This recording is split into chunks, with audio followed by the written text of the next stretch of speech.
Good morning, St. Francis. It is Thursday, March the 4th, 2021. It is Thursday of the second week of Lent. It is the 12th day of Lent. Coming to you from the western reaches of our campus by the Franciscan School and the Butterfly Garden. Actually, two flower beds constructed for the Franciscan School, which become a beautiful, lovely garden come spring and summer. But it is, as you can see, getting ready to bud forth with spring flowers, daffodils coming up just ready to bud. A lovely place to come to visit, to sit, to reflect, to rest, to relax when you get a chance to walk upon the campus. Don't miss the Butterfly Garden, especially as we move into more of spring and then into summer. Again, another lovely, beautiful part of our beautiful campus. Today's gospel is the familiar story from Luke of the rich man and Lazarus, a parable, not necessarily a narrative that was actually real, but a parable that Jesus tells about a man who was rich, dressed in purple finery and dining well all the day, and Lazarus, who sat at the gate of this rich man's house, dying for a scrap of food or a drink of water. Dogs would come to lick his sores. Of awful, terrible life this Lazarus was happening, or Lazarus was having.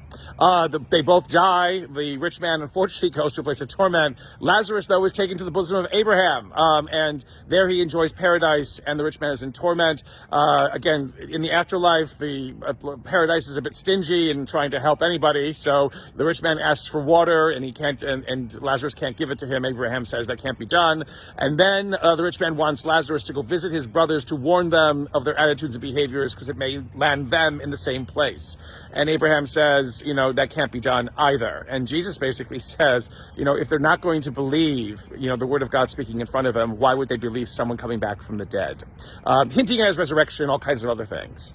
But what's important about, this gospel, is the fact that the name Lazarus, the Aramaic Hebrew of it is El Azar, which basically translates as God helped.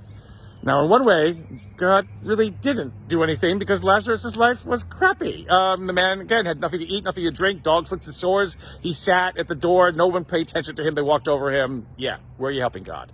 And only after he dies, again, is there help, which is nice, but not enough.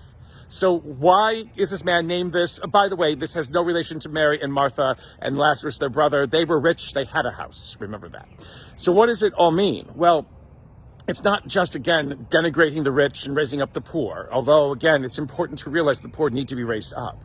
But what it is that the way that God helps, the way that God would have made Lazarus' name true to form, is the help that we would offer each other. Again, God doesn't come like a bolt out of the blue in some kind of magical, supernatural way to make everything better.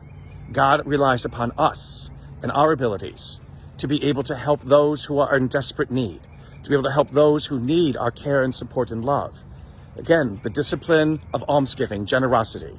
It's not something that is just financial and material.